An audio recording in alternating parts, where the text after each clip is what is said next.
क्या आपने कभी सुना है एक ऐसी बहू की कहानी जिसके कोई भाई नहीं था, पर सावन के महीने में उससे मिला एक अनोखा भाई, नाग देवता।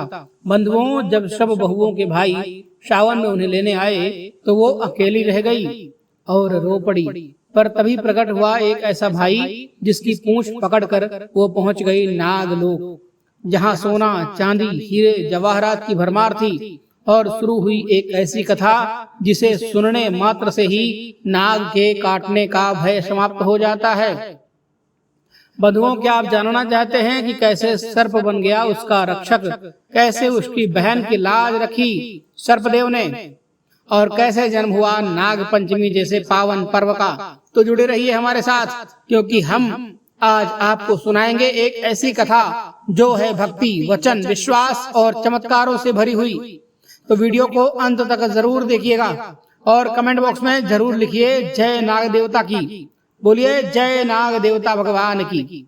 राधे राधे मेरे प्यारे भाइयों, बहनों, माताओं व बंधुओं, आप सभी का हमारे चैनल में स्वागत है। बंधुओं, आज मैं आपको सुनाने जा रहा हूँ सावन मास में आने वाली नाग पंचमी की कथा। बंधुओं, सावन मास के शुक्ल पक्ष की पंचमी को नाग पंचमी के रूप में मनाया जाता है। बंधुओं, नाग पंचमी के दिन नागों की पूजा करके नागों को कच्चा दूध पिलाया जाता है। बंधुओं, नाग पंचमी के दिन नागों की पूजा करने से नागों के काटने का भय नहीं रहता है। बंधुओं, यदि आप नाग पंचमी की कथा को सुनते हैं तो आपके जीवन में कभी भी नागों के काटने का भय नहीं रहेगा और साथ ही आपकी उन्नति दिन दुगनी रात चौगुनी होती जाएगी। बंधुओं, यदि आपने हमारे YouTube चैनल को अभी तक सब्सक्राइब नहीं किया है तो जरूर करें और बेल आइकन दबाना ना भूलें, ताकि आपको हमारी आने वाली सभी वीडियो की जानकारी सबसे पहले मिल सके। बंधुओं, वीडियो को पूरा जरूर देखें। सुनने के बाद कमेंट बॉक्स में जय नाग देवता जरूर लिखें। बोलो नाग देवता की जय हो। बंधुओं, एक बार एक सेठ जी थे, उनके 7 पुत्र और 7 ही पुत्र वधुएं थी, जिनमें से सबसे छोटी वाली बहू बहुत समझदार और सुशील थी, परंतु उसके कोई भाई नहीं था। एक दिन बड़ी बहू ने घर लीपने के लिए पीली मिट्टी लाने के लिए कहा। सभी बहुओं को साथ चलने के लिए कहा और कहा कि सभी थालियां और खुरपी लेकर मिट्टी खोदने के लिए चलें। और सभी एक जगह पहुंची और मिट्टी खोदने लगी। तभी वहां एक सर्प निकला जिसे बड़ी बहू खुरपी से मारने लगी। यह देखकर छोटी बहू ने उसे रोकते हुए कहा, मत मारो, यह तो बेचारा निरपराध है। यह सुनकर बड़ी बहू ने उसे नहीं मारा। तब सर्प एक ओर जा बैठा। तब छोटी बहू ने उससे कहा, हम अभी लौट कर आते हैं, तुम यहाँ से जाने मत।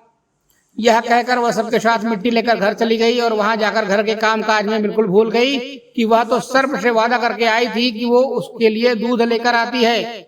अब उसे अगले दिन यह बात याद आई कि उसे तो सर्प के लिए दूध लेकर जाना था। तभी उसने दूध उठाया और सर्प को दूध पिलाने के लिए चल पड़ी। उसने देखा कि सर्प तो वहीं बैठा है। उसने कहा, सर्प भैया, मैं आपके लिए दूध लेकर आई हूँ। तब सर्प कहने लगा कि तू भैया कह चुकी, इसलिए तुझे छोड़ देता हूँ, नहीं तो तूने मेरे साथ झूठा वादा किया था। मैंने तो तुझे अभी इस समय डस लेना था। वह बोली, भैया मुझसे भूल हो गई, उसकी क्षमा मांगती हूँ। तब सर्प बोला, अच्छा तू आज से ही मेरी बहन हुई और मैं तेरा भाई हुआ, तुझे जो मांगना हो मांग ले। वह बोली, भैया मेरा कोई नहीं है, अच्छा हुआ जो तू आज मेरा भाई बन गया। कुछ दिन बीत गए, सावन का महीना आया और सेठ की सभी बहुओं अर्थात सेठ की 6 बहुओं के भाई उन्हें लेने के लिए आए, क्योंकि यह एक रीति है कि सावन के महीने में सभी बहुएं अपने मायके जाती हैं। और अब छोटी बहू बेचारी रोने लगी क्योंकि उसके कोई भाई नहीं था। तभी जो सर्प था वो मनुष्य का रूप धारण करके वहां आया और सेठ जी को बोला कि मैं अपनी बहन को लेने के लिए आया हूँ। तब सेठ जी बोले कि इसके तो कोई भाई है ही नहीं।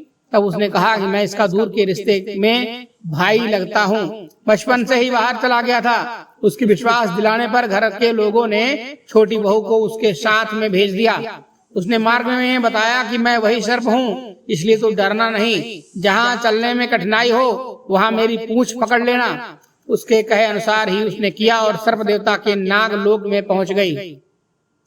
वहां के धन ऐश्वर्य को देखकर छोटी बहू बहुत ही हैरान हो गई। एक दिन सर्प की माता ने उससे कहा, मैं किसी काम से बाहर जा रही हूँ, तू अपने भाई को ठंडा दूध पिला देना। उसे यह बात ध्यान न रही, उससे गर्मा गर्म दूध पिला दिया गया। जिससे उसका मुख जल गया। यह देखकर सर्प की माता बहुत क्रोधित हुई, परंतु सर्प के समझाने पर शांत हो गई। तब सर्प ने कहा कि बहन को अब उसके घर भेज देना चाहिए। तब सर्प और उसके पिता ने उसे बहुत सा धन, सोना, चांदी, जवाहरात, वस्त्र, आभूषण देकर उसके घर पहुंचा दिया। इतना ढेर सारा धन देखकर बड़ी बहू ने ईर्ष्या से कहा, भाई तो बड़ा धनवान है, तुझे तो उससे और भी धन लाना चाहिए। सर्प ने यह वचन सुना तो सब वस्तुएं सोने की लाकर दे दी। यह देखकर बड़ी बहू ने कहा, इन्हें झाड़ने की झाड़ू भी सोने की होनी चाहिए। तब सर्प ने झाड़ू भी सोने की लाकर रख दी। सर्प ने छोटी बहू को हीरा मणियों की एक अद्भुत हार भी दिया। उसकी प्रशंसा उस देश की रानी ने भी सुनी और वह राजा से बोली कि सेठ की छोटी बहू का हार यहाँ मुझे ला कर दो। राजा ने मंत्री को हुक्म दिया कि उससे वह हार लेकर शीघ्र यहाँ उपस्थित हो। मंत्री ने सेठ से जाकर कहा कि महारानी जी छोटी बहू का हार पहनेंगी या उसे लेकर मुझे दे दो। सेठ जी ने डर के कारण छोटी बहू से हार मांग कर दे दिया। छोटी बहू को यह बात बहुत बुरी लगी। उसने अपने सर्प भाई को याद किया और आने पर प्रार्थना की, भैया रानी ने हार छीन लिया है, तुम कुछ ऐसा करो कि जब वह हार उसके गले में रहे तब उसके लिए सर्प बन जाए और जब उसे मुझे लौटा दे तब हीरों का मणियों का हो जाए। सर्प ने कहा, ठीक है, वैसा ही हो जाएगा। जैसे ही रानी ने हार पहना वैसे ही वह सर्प बन गया। यह देखकर रानी चीख पड़ी और रोने लगी। यह देखकर राजा ने सेठ के पास खबर भेजी कि छोटी बहू को मेरे पास लेकर आए। सेठ जी डर गए कि राजा ने आ जाने क्या करेगा। वे स्वयं छोटी बहू को साथ लेकर वहां पहुंचे। राजा ने छोटी बहू से पूछा, तूने क्या जादू किया है, मैं तुझे दंड दूंगा। छोटी बहू बोली, राजन क्षमा कीजिए, यह हार ही ऐसा है कि मेरे गले में हीरों और मणियों का रहता है और दूसरों के गले में सर्प बन जाता है। यह सुनकर राजा ने वह सर्प बना हार उसे देकर कहा, अभी पहनकर दिखाओ। छोटी बहू ने जैसे उसे पहना वैसे ही वह हीरे और मणियों का बन गया। यह देखकर राजा को उसकी बात पर विश्वास हो गया। उसने प्रसन्न होकर बहुत सी मुद्राएं भी पुरस्कार में दी।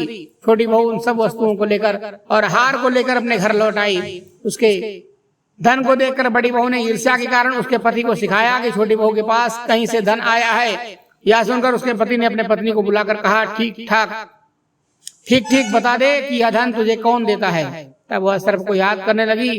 तब उसी समय सर्प ने प्रकट होकर कहा, यदि मेरी धर्म बहन के आचरण पर संदेह प्रकट किया तो मैं तुझे खा जाऊंगा। यह सुनकर छोटी बहू का पति बड़ा प्रसन्न हुआ और उसने सर्प देवता का बड़ा सत्कार किया। उसी दिन से नाग पंचमी का त्योहार मनाया जाने लगा और स्त्रियां सर्प को भाई मानकर उनकी पूजा करने लगी। बोलो बंधुओं नाग देवता की जय। तो मित्रों, यह थी नाग पंचमी की विशेष कथा। आप सभी को पसंद आई होगी तो वीडियो को लाइक अवश्य करिएगा और शेयर भी जरूर करिएगा दोस्तों। इसी तरह की अन्य कथाओं को देखने और सुनने के लिए हमारे चैनल से जुड़े रहिए। मिलते हैं एक नई वीडियो में एक नई जानकारी के साथ। तब तक के लिए धन्यवाद। हर हर महादेव। जय शिव शंभु। जय नाग देवता की।